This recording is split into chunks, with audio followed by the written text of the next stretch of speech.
Mateus.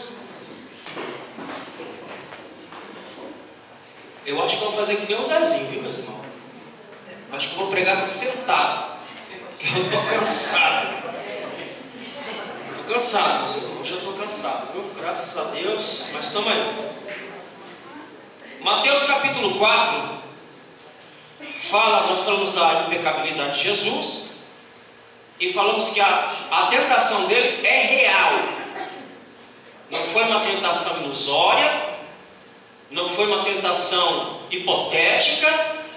Você vai achar alguém que diz, não, mas foi uma coisa hipotética. E você vai achar também alguém dizendo que ele poderia pecar, e nós já sabemos que Cristo não poderia pecar. Amém, meus irmãos? Amém.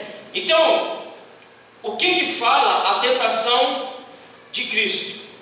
Nada mais é do que a recapitulação do Éden.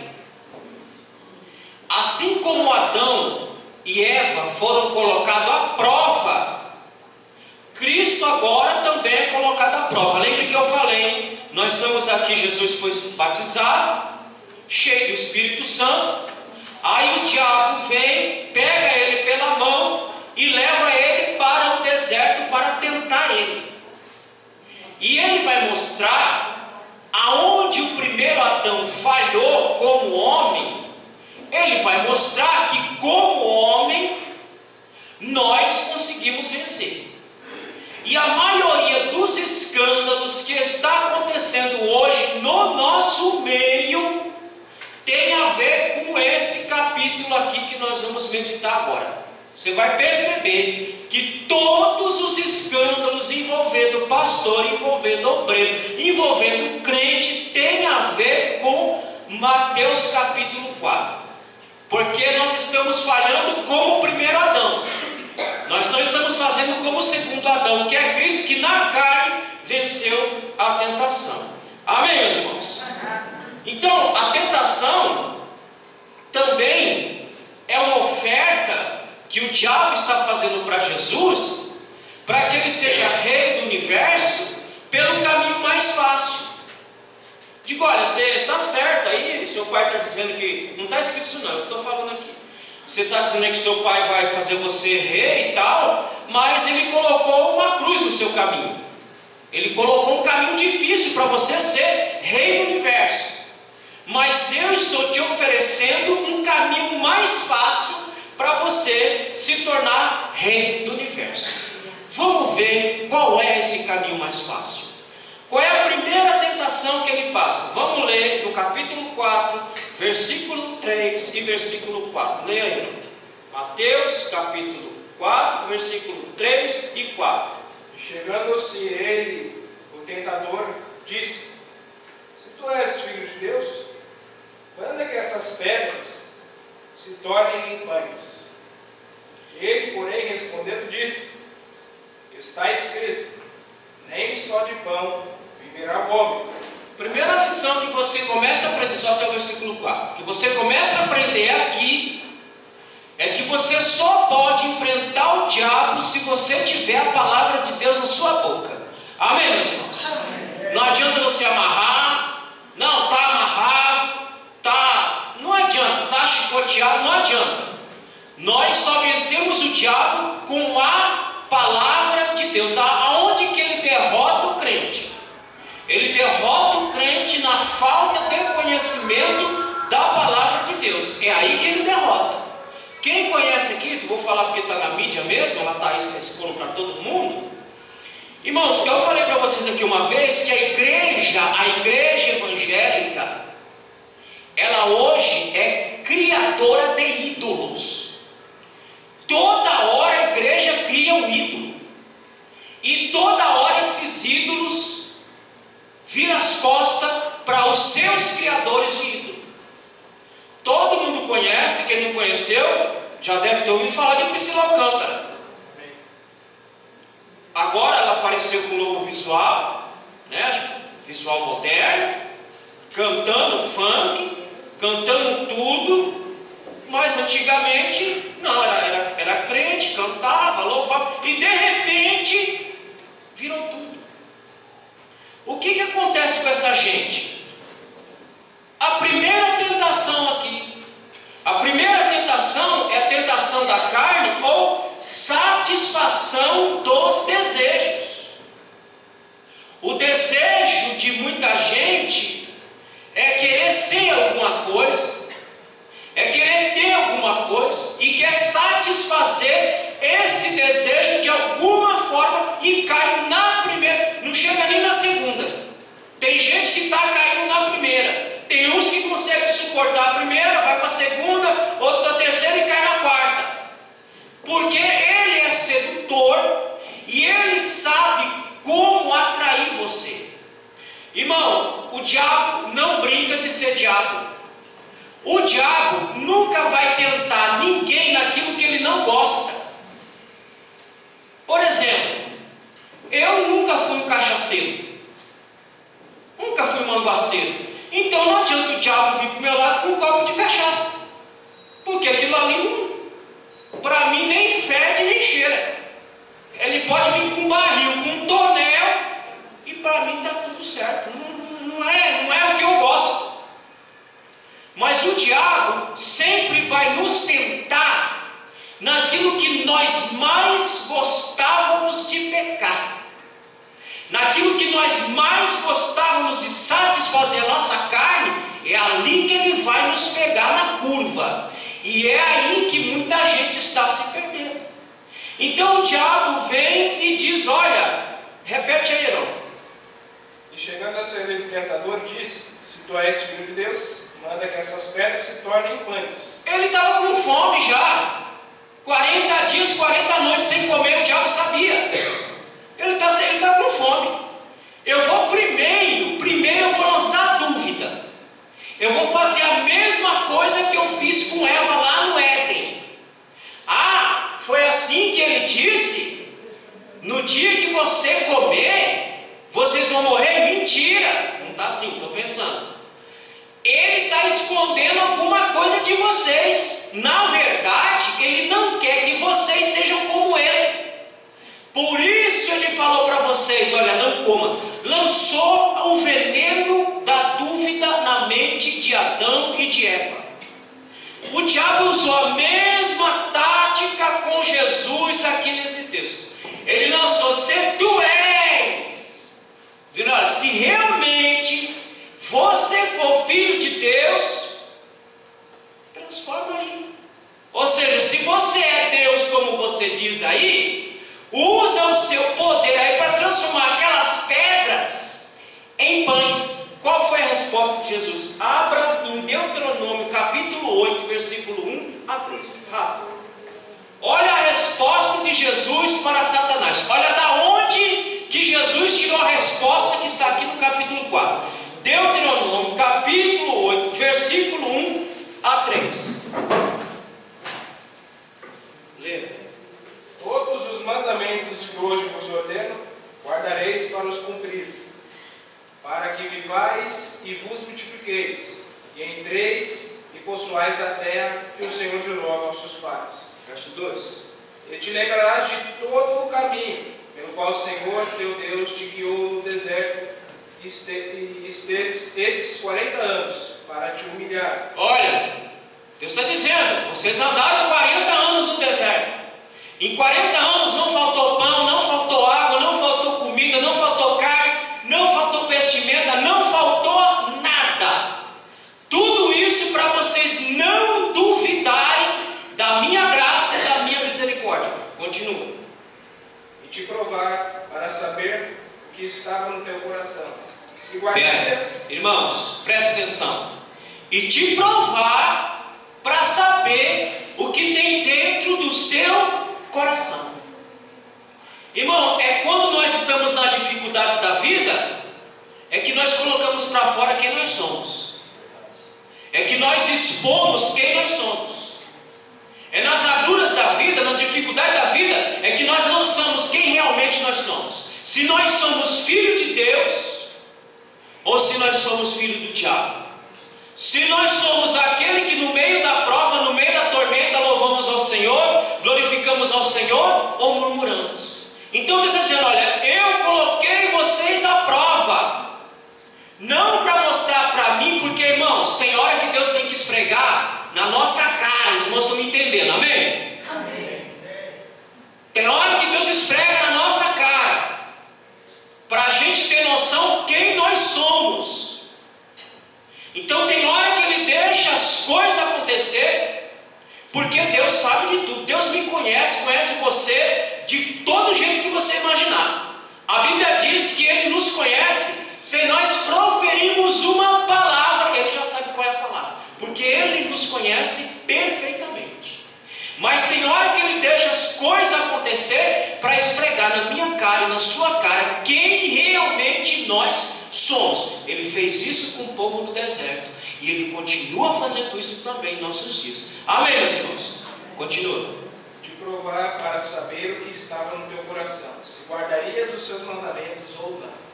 Verso 3. E te humilhou, te deixou ter fome, e te sustentou com o maná, que tu não conhecias, nem teus pais o conheciam, para te dar a entender que o homem não viverá só de pão. Olha da onde Jesus tirou a resposta para Satanás. Para saber que o homem não vive só de pão, mas vive do quê? Continua. Mas de tudo o que sai da boca do Senhor viverá o homem. O homem não vive só de pão, mas de toda a palavra de Deus. Amém, meus irmãos? Então, na primeira tentação, o diabo chega para Jesus e diz: olha, transforma isso aí, essas pedras em pão, e satisfaça a sua carne. Use o seu poder em benefício próprio. Deixa de ser besta. Não é isso que a gente ouve de vez em quando, a boca de alguns crentes, que você está passando alguma situação, ou alguém te fez algo, e você está lá orando, e aí chega outro crente e fala: não, irmão, deixa de ser besta. Nós é crente, mas nós não é tonto. Não, nós somos crente, filho de Deus, e andamos segundo a palavra do Senhor. Amém, meus irmãos? Amém. Se aquele te fizer o mal, você pague o mal com o mal? Não, você pague o mal com o bem que não te fazem, porque o homem não vive só de pão, mas de toda a palavra de Deus. Irmão, para você enfrentar o diabo, você tem que estar com a Bíblia na sua vida. Para você expulsar o diabo, você tem que estar com a palavra de Deus na sua vida, para você chegar e falar, ainda que ele venha colocar dúvida na sua mente, você diz: mas está escrito na palavra que nem só de pão viverá o homem, mas de toda a palavra que sai da boca de Deus. Amém? Ele mostra que toda a nossa confiança deve estar naquilo que Deus fala. Esse é o problema. Nós duvidamos do que Deus fala. Nós duvidamos das palavras que estão ditas nesta palavra. Nós temos que acreditar e confiar naquilo que Deus verbaliza, naquilo que Deus diz pela tua palavra. Irmãos, quantas bênçãos irmãos acham que tem aqui nessa Bíblia aqui? Quantas bênçãos tem para a tua vida aqui? Incontáveis.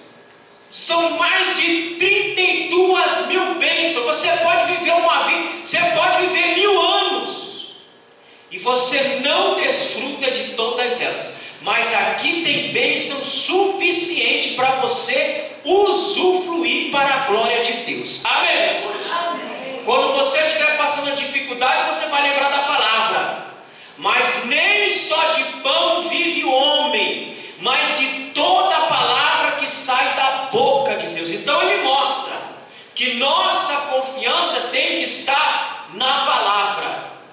A confiança de Cristo não estava no fato dele saber que ele, sendo 100% homem e 100% Deus, ele até poderia fazer aquilo que o diabo estava dizendo. Mas se ele fizesse, ele ia herdar o reino da forma mais fácil.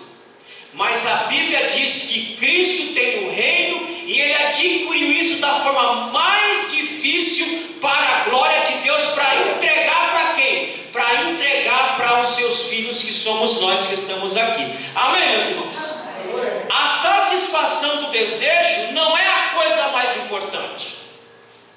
Satisfazer a nossa carne, Satisfazer os nossos desejos não é a coisa mais importante, irmão. Vou te falar uma coisa aqui. Existe um dos países assim que é apontado pelas Nações Unidas, será que diabo que faz essa pesquisa, mas já soltaram, que o melhor país do mundo para se viver é a Noruega. Quem gosta de frio, lá é o lugar. E quem quer ter vida boa, lá é o lugar. É o melhor país. As cadeias, irmão, nem preço tem. E não é esse chiqueiro que é aqui no Brasil, não. Esse amontoado de ser humano que eles fazem aqui, não. As cadeias lá, você não sabe se você está entrando numa cadeia ou se você está entrando num hotel, de tão bom que é o país. Socialmente, economicamente, é um dos melhores países. A renda per capita, a distribuição de renda entre a população é quase perfeita. Portanto, que o engenheiro não ganha mais do que um mecânico. A diferença entre um engenheiro e um mecânico é de 10, 20 reais. Tá bom para você? Pode ir para lá então. Tira o passaporte, aprende a falar o norueguês e vá-se embora para lá. Só que tome cuidado para quando você chegar lá, você não ser infectado pela epidemia de suicídio que há na Noruega. É um país bom, um país com uma renda boa, trabalho para todo mundo, infraestrutura maravilhosa, mas o índice de suicídio é altíssimo. Por quê, irmãos? A satisfação dos nossos desejos não é a coisa mais importante. A coisa mais importante é obedecer a Deus em nome de Jesus. Amém, meus irmãos? Ainda que você não tenha toda a riqueza do mundo, ainda que todos os seus desejos não sejam satisfeitos, mas você vai se satisfazer por obedecer à palavra de Deus. Amém? E quem obedece a Deus, obedece a sua palavra, vive satisfeito, meus irmãos. Vive satisfeito com o pouco que tem. Aquele pouco para ele se torna muito, porque ele está satisfeito em Deus. Tentar saciar os desejos da sua carne é insaciável. Nós não conseguimos suprir não conseguimos satisfazer os nossos desejos. Quanto mais você tem, mais você quer. Quanto mais você faz, mais você quer fazer, porque você não consegue satisfazer a sanha humana. Ela só pode ser satisfeita em Cristo Jesus. Amém? Então foi aqui que nós começamos a cair lá no Jardim do Éden.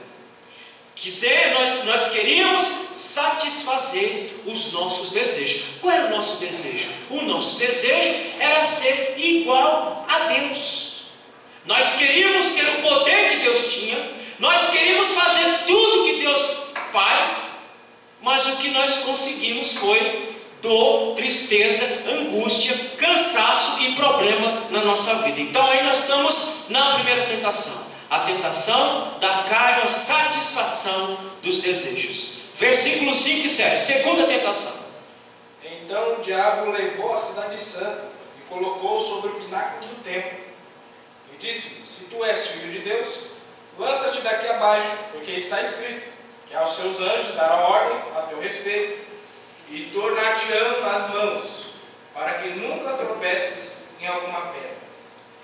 E o diabo pega ele pela mão de novo, leva ele num pináculo alto e diz: olha, tudo isso daqui eu vou te dar, mas tem uma condição. Qual é a condição que ele colocou aí? Qual é a condição que ele colocou aí? Vamos, meus irmãos. Capítulo 4, versículo 5 a 7. Qual é a tentação que ele colocou aí? Se o Senhor prostrasse aos pés dele, adorar ele. Vamos ler. Leia de novo. Capítulo 4, versículo 5 a 7. Então o diabo levou a cidade santa, colocou-o sobre o pináculo do templo, e disse: se tu és filho de Deus, lança-te daqui abaixo, porque está escrito: aos seus anjos dará ordem a teu respeito, e tornar-te-ão nas mãos, para que nunca tropeces em alguma pedra. Tentação espiritual ou religiosa. Tu fala que é filho de Deus, não transformou o pão em pedra, a pedra em pão. Então faz o seguinte: já que você diz que é filho de Deus, se joga daqui abaixo e dê uma ordem aos seus anjos para que te pegue lá embaixo.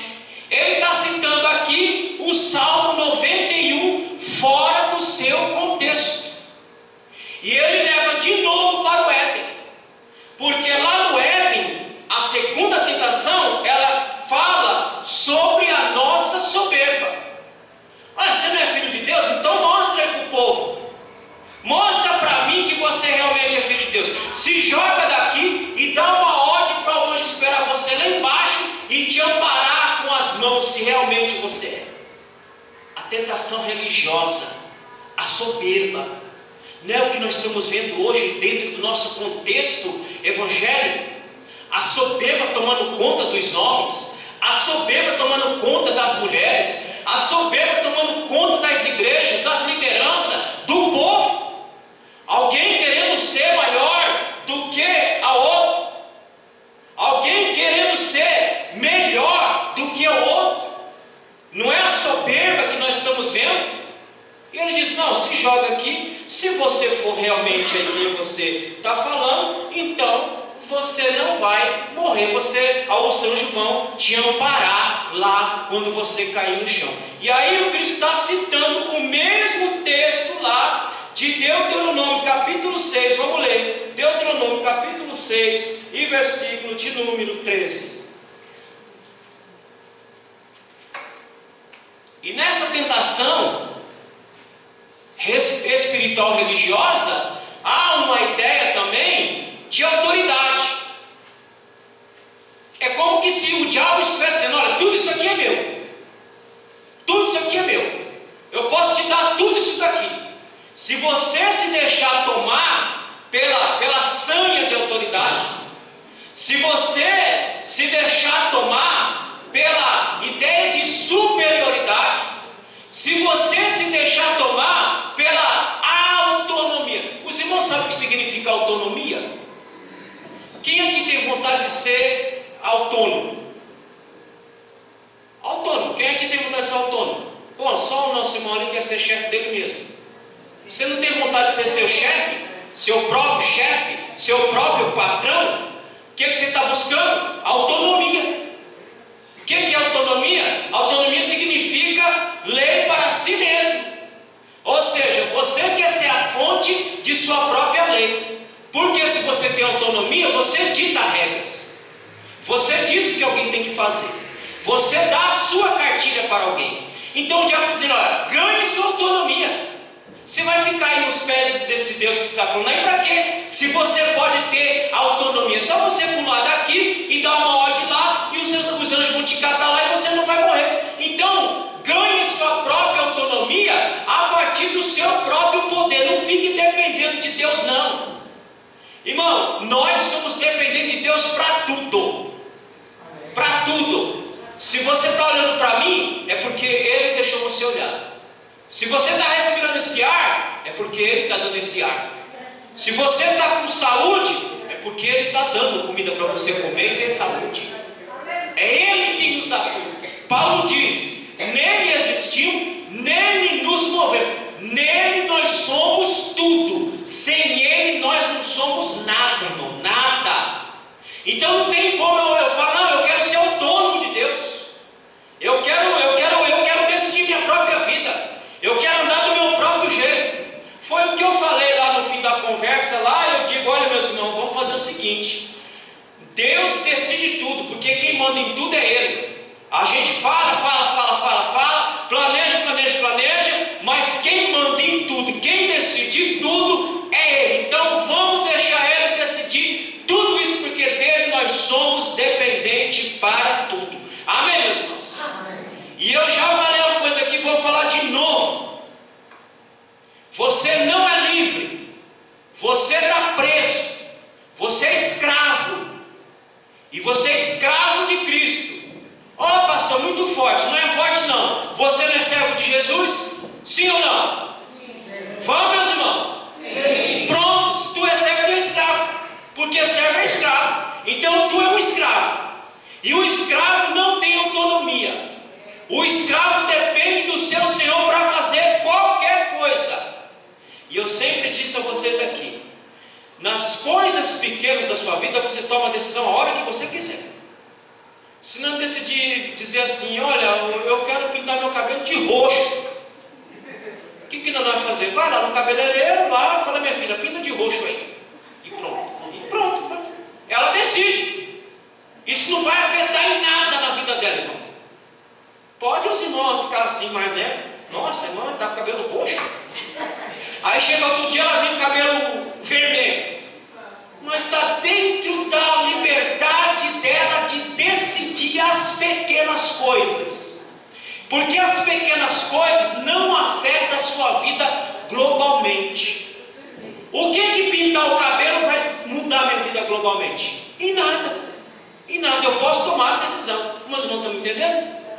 Agora, decisões que vão mudar a minha vida globalmente, essa você não bote sua mão. Porque se você botar sua mão, vai dar errado.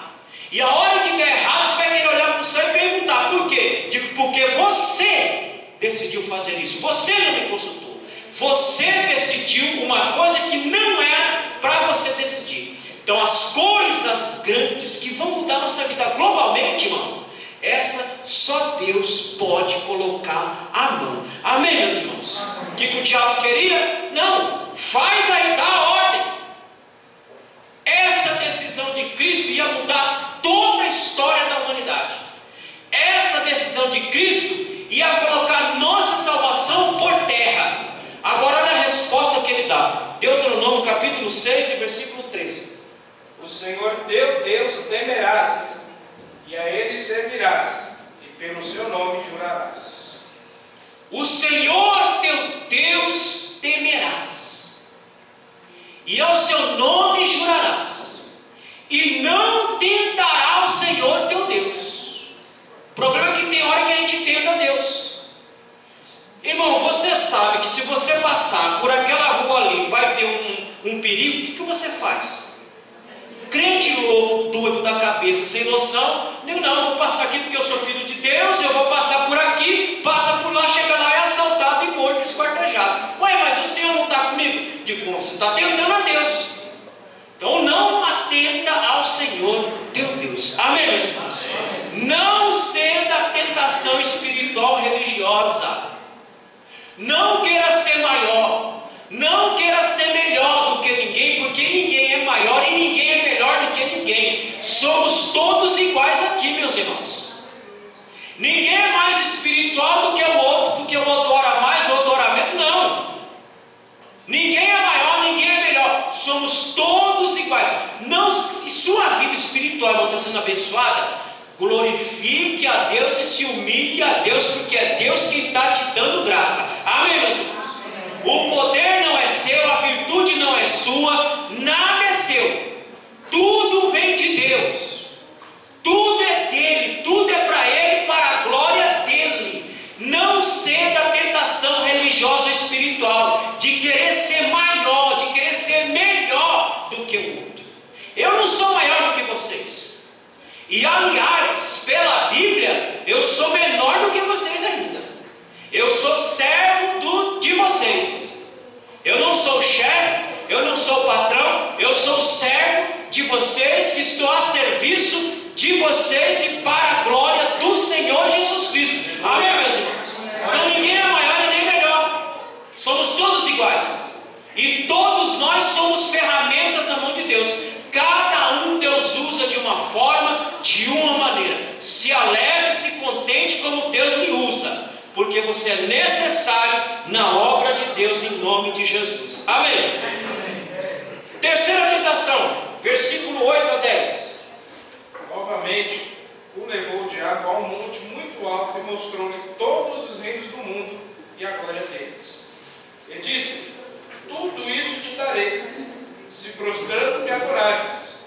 Então disse-lhe Jesus: Ai de Satanás, porque está escrito: ao Senhor teu Deus adorarás, e só a Ele servirás.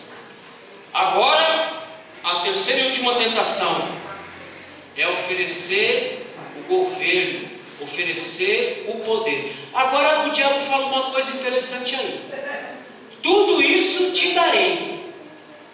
Como que se o mundo fosse do diabo. Quem é que entregou o mundo na mão do diabo? Quem disse que o mundo é do diabo para ele dar alguma coisa para alguém? O diabo tem alguma coisa para oferecer a alguém? O diabo não tem nada, o diabo não tem nem a chave da casa dele.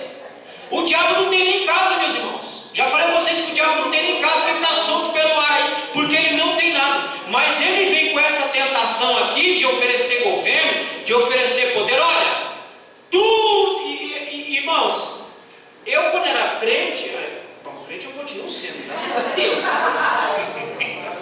Graças a Deus, continuo sendo crente. Mas quando eu era novo convertido, que eu lia esse texto, eu falei: como é que pode o diabo subir com Jesus e mostrar? Mas como é que pode isso, meu Deus? Como é que de lá de Jerusalém ele viu todos ainda? Como é que ele mostrou isso para Jesus? A gente fica bestificado com a invenção da televisão em 1950. Olha o diabo aqui com a televisão já na frente de Jesus, mostrando para ele uma visão tremenda: olha, eu te dou todos esses reinos da terra aqui, eu te dou poder. Você não precisa pegar o caminho mais difícil para ter poder, pega o caminho mais fácil, eu te dou. Qual é o caminho mais fácil que ele ofereceu aí? Qual é a proposta? Te dou tudo isso aqui. Qual é a condição que ele coloca? Se você ficar de quatro, beijar meu pé, me adorar, eu te dou tudo isso aqui. Qual foi a resposta de Jesus? Vai de Satanás, porque está escrito: ao Senhor teu Deus adorarás, e só a Ele servirás. Da onde ele arrancou isso? Vamos ler Deuteronômio capítulo 6, versículo 16 e Êxodo capítulo 17 e versículo 7. Olha, se você se prostrar, me adorar, eu vou entregar para você todos os reinos da terra. Irmão, quem é que não gostaria de um cadinho de poder aqui? Uma coisinha. A gente sem ter nada, tem hora que a gente já se arroga. Tem hora que a gente já se arroga sem ter nada. Já viu? Tem irmãos que dão carteirada. Isso aqui é essa tentação, essa sangue de poder. Você está falando com o crente, o outro vira: ô meu irmão, tu pensa que tu está falando com quem? Eu tenho 30 anos de evangelho. Você já deu uma carteirada, irmão. O que tem a ver os seus 30 anos? Não, aqui você vem devagar, porque aqui tem 30 anos de evangelho. Você pode ter 30 anos de evangelho, mas se você não aprendeu nada da palavra de Deus, seus 30 anos não valeu de nada. Então a gente não tendo nenhuma fagulhinha, a gente já se arroga. Você imagina se o diabo chegar para mim, para tu aqui agora e falar: olha, eu te dou tudo, eu te dou riqueza, eu te dou dinheiro, eu te dou poder, eu te dou tudo, com uma condição: se prostra aí e me adora, e eu te entrego tudo aí na sua mão. A resposta de Jesus foi: ao Senhor teu Deus, e somente a Ele adorarás. Leia Deuteronômio capítulo 6, verso 16. O Senhor teu Deus temerás, e a Ele servirás, e pelo seu nome jurarás. Não tentareis o Senhor vosso Deus, como tentastes em Massá. Aí ele está fazendo menção de Êxodo capítulo 17 e versículo 7. Olha o que diz: e chamou aquele lugar Massá em Meribá, por causa da contenda dos filhos de Israel, e porque tentaram o Senhor, dizendo: está o Senhor no meio de nós ou não? Deus está aqui com a gente, ou como é que a gente fala, irmão? Tem hora que a gente faz igual o povo lá em Meribá e Massá. Deus está aqui comigo mesmo? Mas cadê ele? Cadê ele que não deu o que eu preciso aqui? Cadê o que ele não me deu para saciar minha vontade? Então acho que ele não está comigo não, porque nós cremos em Deus quando ele faz tudo por nós. A crença do povo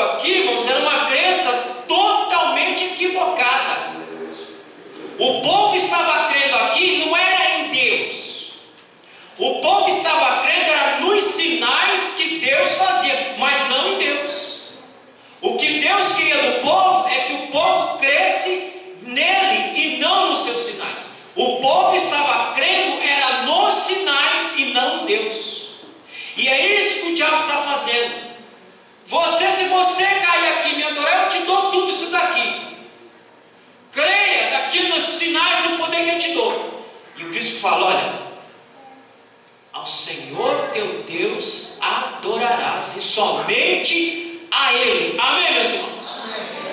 Então Jesus está mostrando para a gente que mesmo nós estamos nessa estrutura física, nessa alma pequena, falha, nós conseguimos resistir e vencer o diabo em todas as suas investidas, seja na satisfação da carne, seja na satisfação religiosa de querer ser maior e melhor do que os outros, seja na satisfação de querer ter poder. Nós podemos vencer o diabo nessa fraqueza aqui, revestido do Espírito de Deus. Amém, meus irmãos? Amém. Então Cristo mostra que a nossa vitória está na fé, na palavra de Deus, e não no sinal.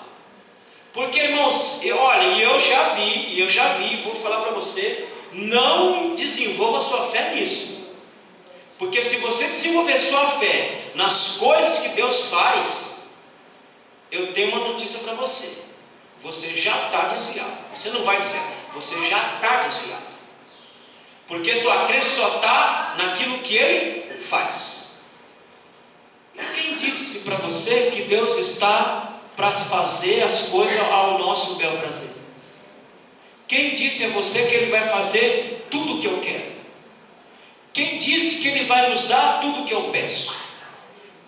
Você já parou para pensar quem seria você se Deus desse tudo o que você pede em oração? Você já parou para pensar que tipo de crente você seria? Já parou para analisar? Eu seria um crente bem fiel. Eu seria crente, aqueles crentes nada. Você seria um demônio, um satanás.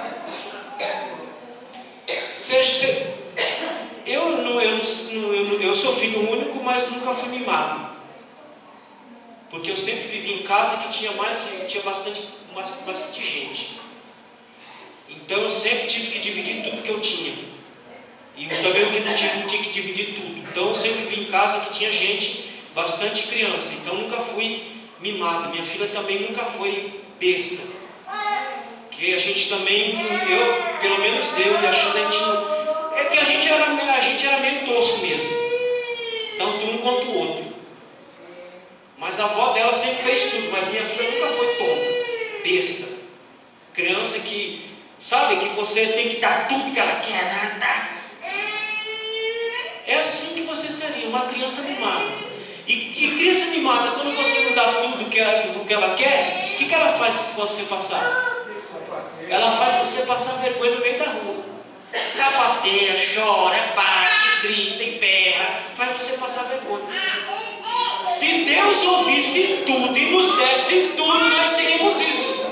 Uma criança mimada, que a hora que Ele não desse aquilo que nós queremos, nós iríamos ficar bicudinho com Ele, iríamos sapatear, iríamos gritar, iríamos ficar amarrudinho, iríamos ficar até de mal de papai, porque não deu tudo o que a gente quer. Deus nunca vai dar tudo o que você quer. E nunca vai dar tudo o que você acha que você precisa. Porque a gente acha que nós precisamos de muita coisa.